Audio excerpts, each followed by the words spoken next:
मौलाना मुजीबुर रहमान जा बयान ॿुधण जे लाइ मौलाना साहब जो यूट्यूब चैनल ज़रूर सब्सक्राइब। छा साईं इंसान पाण खे नबी सल्लल्लाहु अलैहि वसल्लम जो या मुर्शिद जो या पंजतनि जे दर जो कुतो चई सघे थो या न? साईं हराम अमल आहे। नबी सल्लल्लाहु अलैहि वसल्लम दर जो बि कोई पाण खे कुतो न चवे, मुर्शिद दर जो कोई पाण खे कुतो न चवे। कोई माण्हू चवंदा साईं असां पंजतनि जे दर जा कुता आहियूं। ज़ालिमूं, तव्हांखे अलाह छा मक़ाम ॾिनो आहे?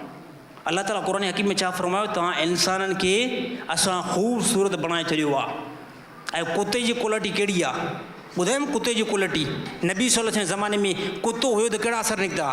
इहो ई कुतो हुयो नबी सल्लल्लाहु अलैहि वसल्लम मथां वही बंदि थी वई। नबी सल्लल्लाहु अलैहि वसल्लम में खट जे हेठां कुतो वेठो हुयो। अगरि कंहिंखे ॾुखी ॻाल्हि लॻे थी न इहा, इन ॻाल्हि खे, इन हदीस खे ग़लति साबित करे मूंखे ॾेखारे। नबी सल्लल्लाहु अलैहि वसल्लम जी खट जे हेठां वेठो हुयो छा? कुतो।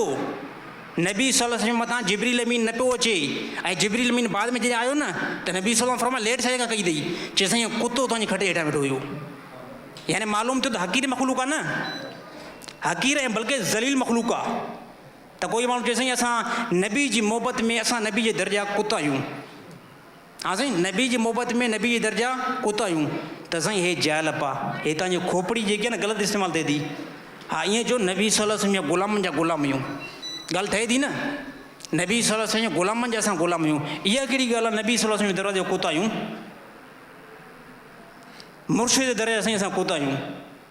साईं अगरि तव्हांखे शौक़ु आहे न तव्हां चवंदा रहो हलो हलो साईं चवंदा रहो।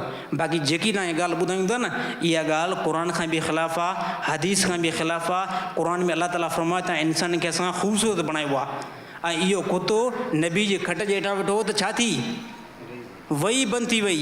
नबी ॿी तव्हांखे हिकिड़ी हदीस ॿुधायां, नबी सल्लल्लाहु अलैहि वसल्लम ऐलान करायो त जाते बि कारनि कुतनि खे ॾिसो उनखे मारे छॾियो। जाते बि कारनि कुतनि खे ॾिसो। साहिबनि जो साईं छाजे खां? अलाह जी नबी फरमायो इहो जेको आहे न शैतान इन्हनि जी शिकिल करे ईंदो आहे। त हाणे साईं कोई चवे मुर्शिद जो कुतो सही आहे? यार ॻाल्हायो, सभु टेंशन छो था वठो? भला सभई जो ग़लति आहे।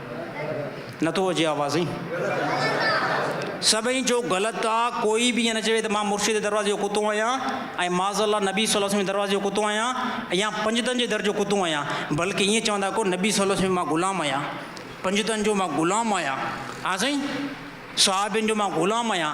साईं मुर्शिद जो मां ग़ुलाम आहियां। अचो साईं, इहा नीड इन लाइ बि ॾियनि साईं, मुर्शिद जो मां ग़ुलाम आहियां। मामलो ई जेको आहे खलास।